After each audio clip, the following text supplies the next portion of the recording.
Hi, and welcome to my Let's Play of Metal Gear Solid 3 Snake Eater. This I am particularly looking forward to. Haven't completed this in quite some time, just like Metal Gear Solid 2. What else to say? Not much. I think it's best if we just get this game a-rolling, because the more time I talk, the longer that this one's going to end up being. Ooh, hard decision. I normally go that, but let's see if it changes if it says that. Oh, okay. And that. No, it doesn't change the difficulty settings. As normal, we're going in on normal.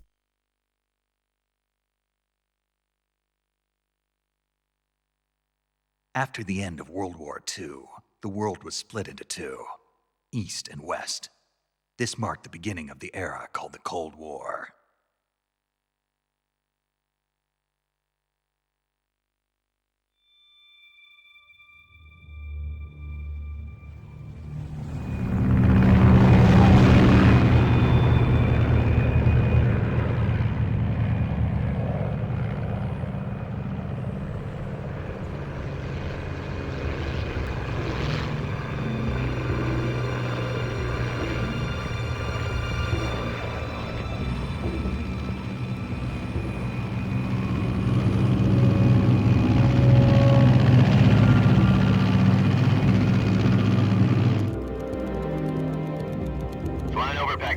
Altitude 30,000 feet.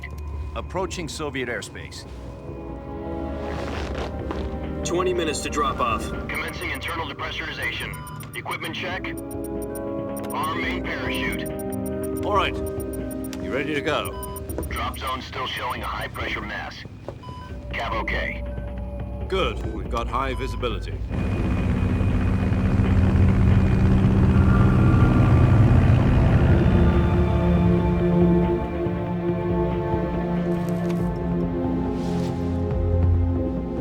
Put out that cigar. Connecting oxygen hose to interior connector. Put on your mask.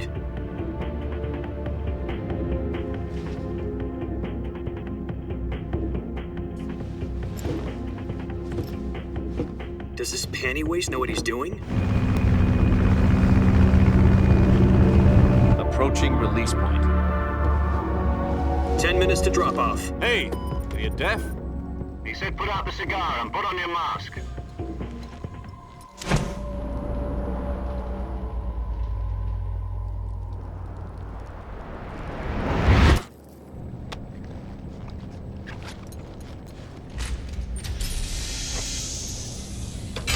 Depressurization complete. Checking oxygen supply.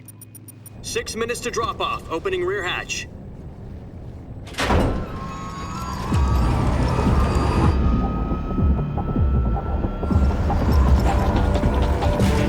Sunrise.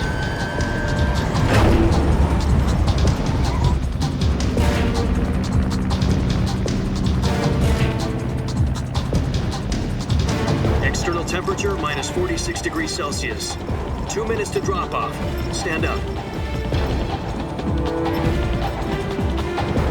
You'll be falling at 130 miles per hour. Try not to get frostbite from the wind chill. 1 minute to drop off. Move to the rear. Activate bailout bottle. This is one for the history books. The world's first halo jump. 10 seconds to drop off. Stand by. Status okay. All green. Prepare for drop off. Countdown. 5, 4, 3, 2, 1. Spread your wings And fly. God be with you.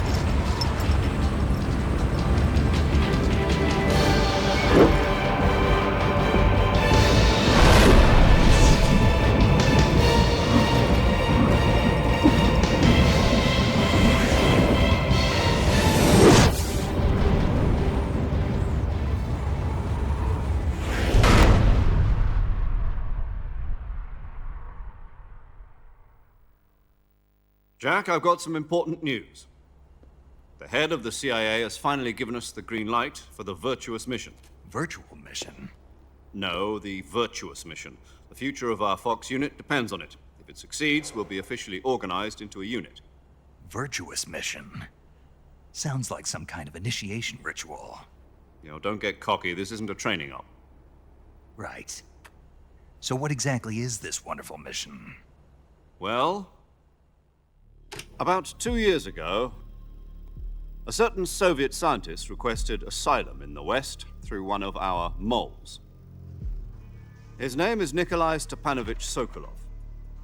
He's head of the OKB 754 Design Bureau, one of the Soviets' top-secret weapon research facilities, and the East's foremost expert on weapons development.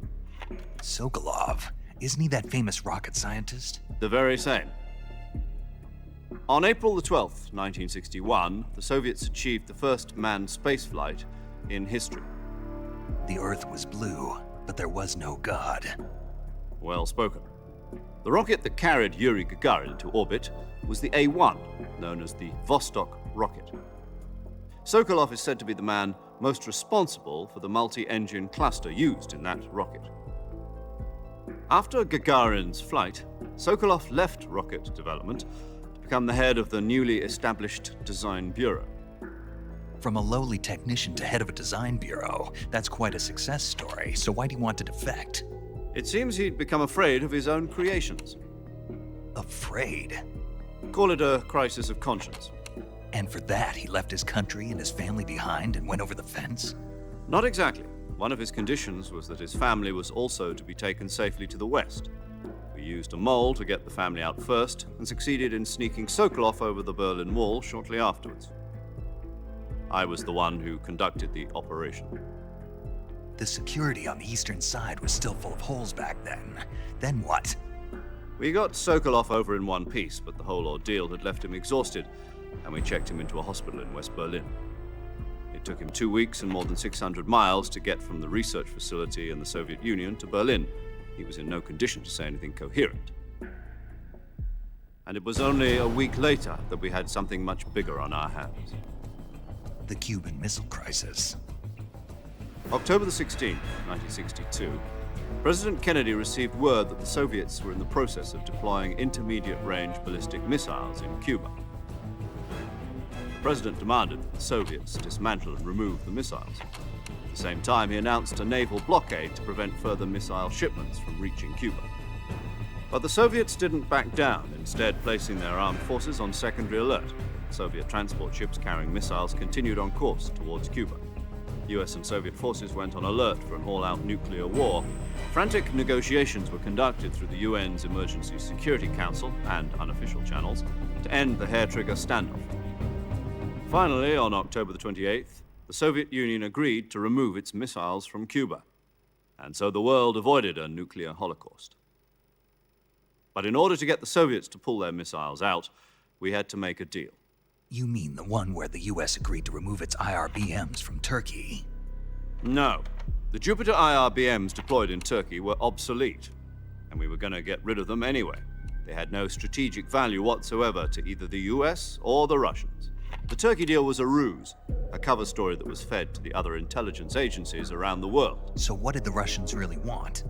Sokolov. They wanted us to return Sokolov. You mean the Soviets pulled out of Cuba just to get their hands on Sokolov? That's right. What the hell was he working on? At the time, we had no idea. We were running out of time. It was either give up Sokolov or risk full-scale nuclear war. In the end, we had no choice. President Kennedy gave in to Khrushchev's demand.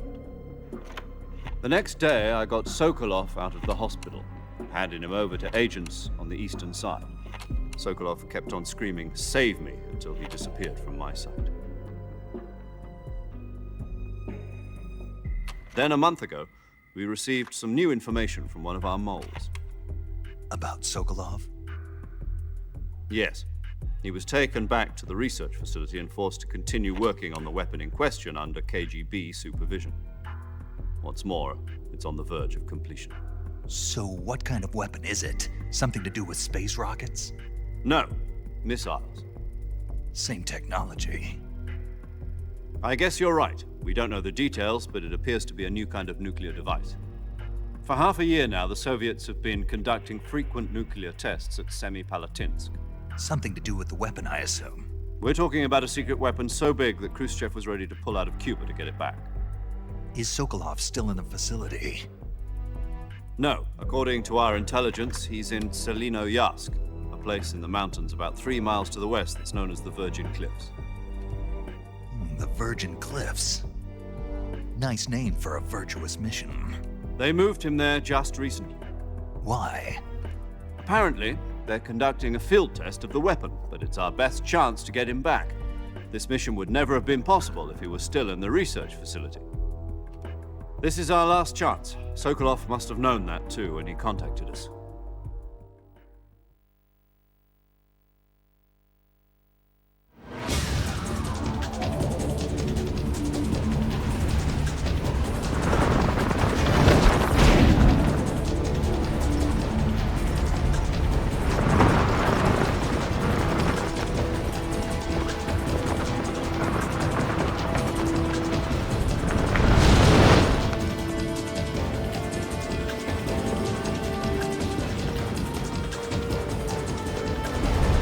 Listen up, Jack. Your mission is to infiltrate Selino-Yarsk in the Soviet mountains, ensure the safety of Sokolov, and bring him back to the West.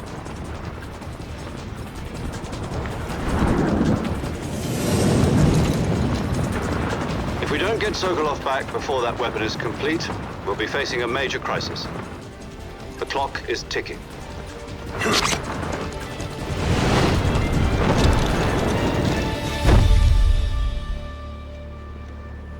Once we've confirmed the rescue of Sokolov, stand by at the recovery point. A recovery balloon will be dropped at that point. Helium will be pumped into the balloon to inflate it. The process takes about 20 minutes. Once it's complete, the gunship's arm will latch onto the balloon and pull it up. The Fulton surface-to-air recovery system. I'm familiar with the theory. Take it easy. It's been combat-proven. Do you think Sokolov is up to it? The shock will be less than during a parachute jump, and the arm can handle up to 500 pounds. So you're planning on going over the border in a single combat talent? She's equipped with 2 6-barrel 20mm Vulcan cannons, as well as 2 40mm machine guns. Sounds like she could hold her own against a battalion of tanks. Even with the fuel in the reserve tank, we're facing a 4-hour time limit. If all goes well, it shouldn't take more than a few hours. Home in time for dinner. But if anything goes wrong, You'll be eating dinner, breakfast, and all the rest of your meals in the jungle.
Oh, that's what it does. It changes your face. Which we can't change yet. I did wonder. Okay, as you can tell, this is the original release of the game, so I don't have a proper control system. Have we got... yeah.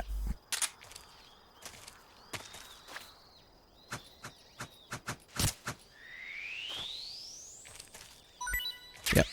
You can hunt animals in this one and use them. I think...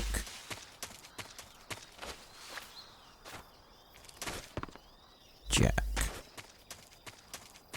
Am I going to be happy with this? All depends if I can take the mask off.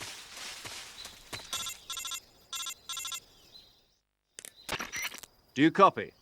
You're already in enemy territory, and somebody might be listening in. From here on out, we'll be using code names to refer to each other. Your code name for this mission will be Naked Snake. I'll be referring to you as Snake from now on. You're not to mention your real name. Snake? What, you don't like snakes? What do you mean? Well, you've eaten one before, haven't you? In survival training? I'm glad to hear that. I don't know if I'd ever order one in a restaurant, but... Be careful, you might not have a choice. What about you, Major? What should I call you? Let's see. I'll be Tom. Call me Major Tom. Oh, and Snake? Yeah, The crew isn't watching anymore. You can take off the disguise now. good idea. This isn't right. Time for the snake to shed his skin.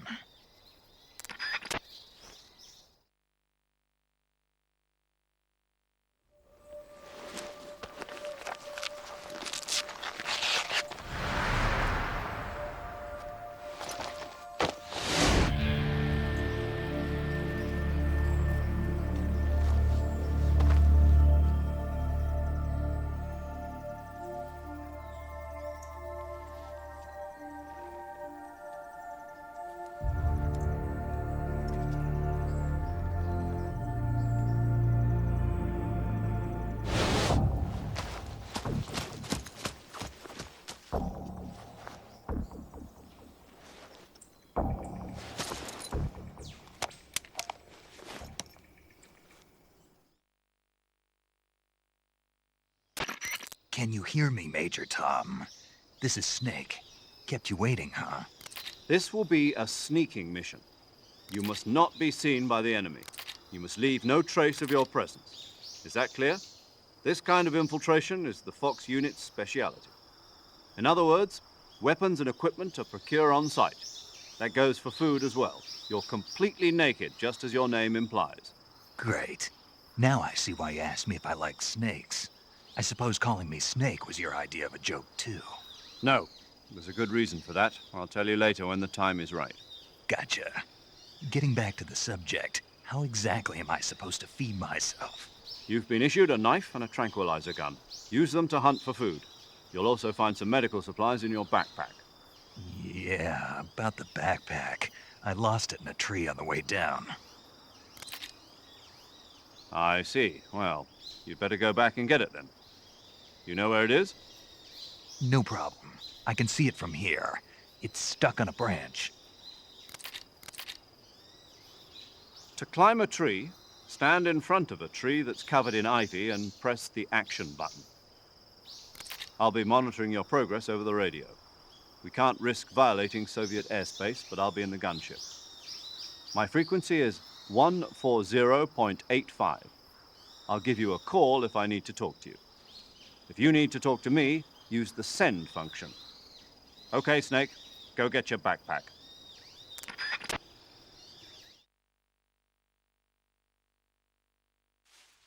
Oh, I'm really happy I got rid of that mask. I was worried if it was going to be a permanent mistake, but, you know, I like how they handled it. Yep, so that button's there. There's my bag. Oh, I thought I saw something just then. Face it. Action. Yeah, we're climbing. Head across and swing down.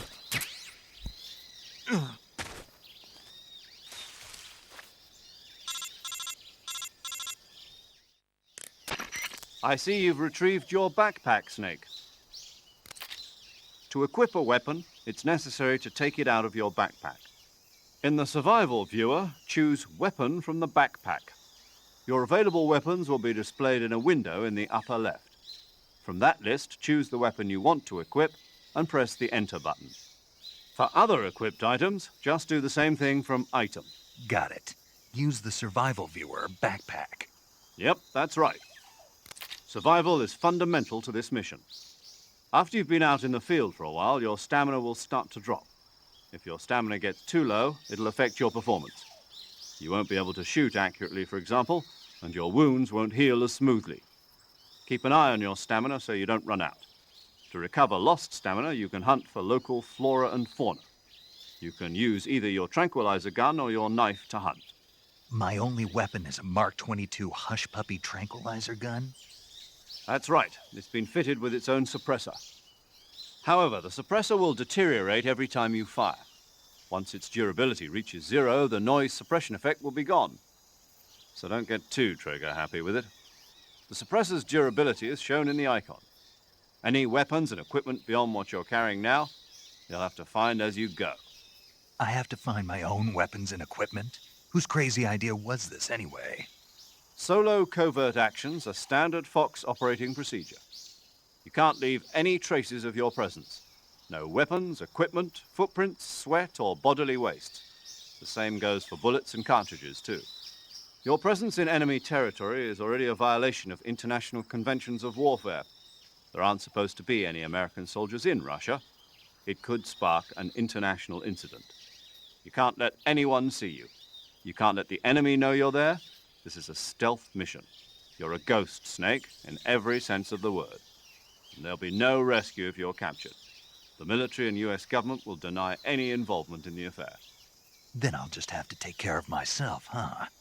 I'm afraid so. You've been given a fake death pill for that purpose. SIS guidelines stipulate that soldiers on covert ops like this one be issued a potassium cyanide capsule. Tape it to your body so you can take it when you need to. How generous of you. Use it if you're taken prisoner by the enemy. It'll send you into a state of false death for a short time. Fooling them into thinking that I'm really dead. So how do I come back to life? Just take the revival pill. You mean that thing they put in my tooth before the mission? That's the one. But be careful. If you remain in a state of false death for too long, nothing will be able to bring you back. Remember that. I'll keep it in mind. You said this was a solo mission, right? Right. I guess that means I can't count on any reinforcements. Correct. The mission rests entirely in your hands. A real one-man army. Relax. There's a support team ready to back you up over the radio. Who? I'll introduce them to you. This time, survival is of utmost importance. The first member of the support team will be in charge of monitoring your physical condition, acting as a medic, so to speak, as well as recording your mission data. She's a member of Fox as well, and she's here on the gunship with me. She? Hello, Snake. I'm paramedic. Nice to meet you. Paramedic. As in a medic who comes in by parachute. Aren't you going to tell me your real name? Are you going to tell me yours, Mr. Snake? My name, huh? It's John Doe. And they call you Jack for short. You're a regular Captain Nemo. A name means nothing on the battlefield. After a week, no one has a name. What's your name? Jane Doe. Very funny. I wasn't joking, but I'll tell you my name only if you manage to make it back alive. My frequency is 145.73. She's also in charge of recording your mission data. Whenever you want to save, send a message over the reserved save frequency, 140.96. So saving lets me record my mission data. That's right. It also records the state of your health. Good to know. There's one more person I want to introduce you to, Snake. Huh? Speaking of snakes, you remember the boss, don't you? A legendary soldier and your mentor. Actually, it was the boss that got the DCI's authorization in the first place. She's going to be serving as Fox's mission advisor. The boss is? She also helped me plan this mission. She and I were at SAS together. Jack, is that you? How many years has it been?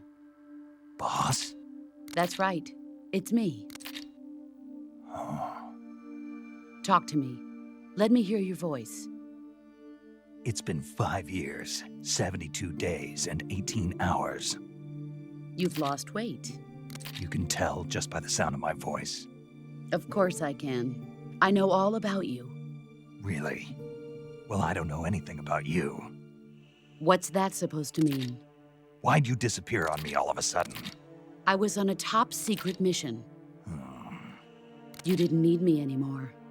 But there were still so many things I wanted you to teach me. No, I taught you everything you needed to know about fighting techniques. I taught you all I could. The rest you needed to learn on your own. Techniques, sure. But what about how to think like a soldier? How to think like a soldier? I can't teach you that.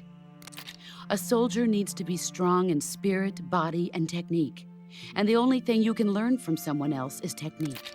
In fact, technique doesn't even matter. What's most important is spirit. Spirit and body are like two sides of a single coin. They're the same thing. I can't teach you how to think. You'll just have to figure it out for yourself. Listen to me, Jack. Just because soldiers are on the same side right now doesn't mean they always will be. Having personal feelings about your comrades is one of the worst sins you can commit. Politics determine who you face on the battlefield. And politics are a living thing. They change along with the times. Yesterday's good might be tomorrow's evil. Is that why you abandoned me? No, it had nothing to do with you. I already told you, Jack. I was on a top-secret mission. A soldier has to follow whatever orders he's given. It's not his place to question why. But you're looking for a reason to fight. You're a natural-born fighter, but you're not quite a soldier. A soldier is a political tool, nothing more. That's doubly true if he's a career soldier. Right and wrong have no place in his mission. He has no enemies and no friends. Only the mission. You follow the orders you're given. That's what being a soldier is. I do whatever I have to get the job done. I don't think about politics. That's not the same thing. Sooner or later, your conscience is going to bother you. In the end, you have to choose whether you're going to live as a soldier or just another man with a gun. There's a saying in the Orient, loyalty to the end. Do you know what it means? Being patriotic. It means devoting yourself to your country. I follow the president and the top brass. I'm ready to die for them if necessary. The president and the top brass won't be there forever. Once their terms are up, others will take their place. I follow the will of the leader, no matter who's in charge. People aren't the ones who dictate the missions. Then who does? The times. People's values change over time, and so do the leaders of a country. So there's no such thing as an enemy in absolute terms. The enemies we fight are only enemies in relative terms, constantly changing with the times. As long as we have loyalty to the end, there's no point in believing in anything, even in those we love. And that's the way a soldier's supposed to think? The only thing we can believe in with absolute certainty is the mission, Jack. All right, but do me a favor. What is it? Call me Snake. Snake? Oh, right. Your codename is Snake. It suits you well. That's right. The legendary unit that the boss put together during World War II was a snake. The Cobra unit, a group of heroes that brought the war to an end and saved the world. As long as you've got a legendary hero backing you up, you'll be fine. Isn't that right, Snake? Yeah, I can't think of anyone else I'd rather have with me. Oh, and one more thing, boss. Yes? It's good to hear your voice again. Same here. After all, who knows if either of us will make it out alive? Snake, you are always best at urban warfare and infiltrating buildings. But this is the jungle. Survival is going to be key. Those CQC techniques I taught you are sure to come in handy. CQC? Close quarters combat, huh? I've been in the Green Berets for the past few years. I'm probably pretty rusty. Not to worry. I'll be here to help you remember. After all, this is your first actual survival mission. I'll be supporting you over the radio. Where are you, boss? Next to the Major? The boss is communicating with us by radio from aboard a Permit-class submarine in the Arctic Ocean. My frequency is 141.80. Call me if you need my advice on battle techniques. Gotcha. Your mission is to retrieve Dr. Sokolov. Dr. Sokolov is being held in an abandoned factory located to the north of your current position. Avoid heavy combat and don't let anyone see you. Don't forget that this is a stealth mission.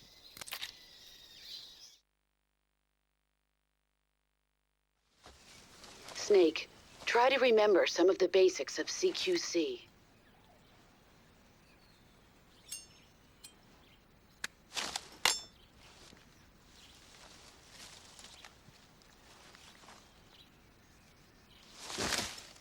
Commencing virtuous mission now.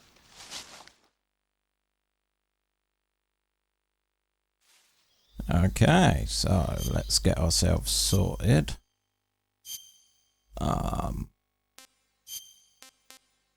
Oh yeah, all the silly things.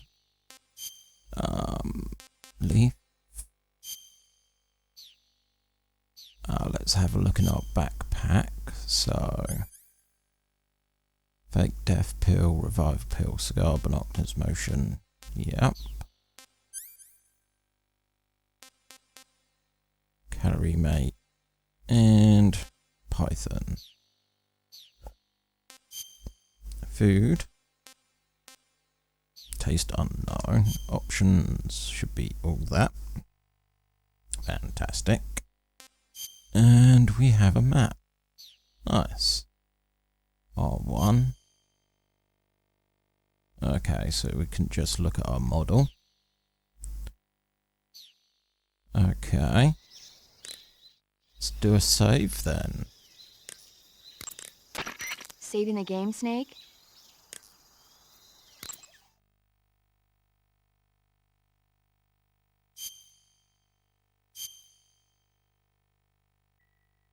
There we go. Hey, Snake, you ever heard of Godzilla, King of Monsters? No, what is it? It's a movie. You haven't seen it? Nope. It's about this monster called Godzilla, who grows to an enormous size in a nuclear test and goes on a rampage in Tokyo. Nuclear test, huh? Then the Marshall Islands must be crawling with giant monsters right about now. It's just make-believe. Maybe that's why my pants have been so tight lately. Snake, it's a movie, not a report out of Los Alamos. I know. So then what happened? Godzilla is immune to all weapons, and humanity has no way to stop the monster. Dr. Shirazawa develops a new type of weapon, but meanwhile, Godzilla is getting closer and closer to Tokyo, obliterating everything in its path. It was originally a Japanese movie, but they made an American version, too. I recommend seeing the original Japanese one if you ever get the chance. It's mostly mindless fun, but it's also got a serious anti-nuke message as well. Where can I see the original? You'll just have to go to Japan. Really? That's too bad. Well, if you wait 40 years, you might be able to see it in America, too. Why's that? 2004 will be Godzilla's 50th birthday. You think they're still going to be making Godzilla movies then? Of course! Everybody loves Godzilla. You sure know a lot about movies. I don't suppose you're the movie-watching type, are you? Not really. Okay, then I'll tell you everything I know. When the going gets tough, movies can save your life. It's always good to be able to look at things from a different perspective when you get in a jam. That's the magic of movies. No kidding. Well, I guess it might at least make a nice distraction. That's the spirit, Snake. Have a little fun. Okay, so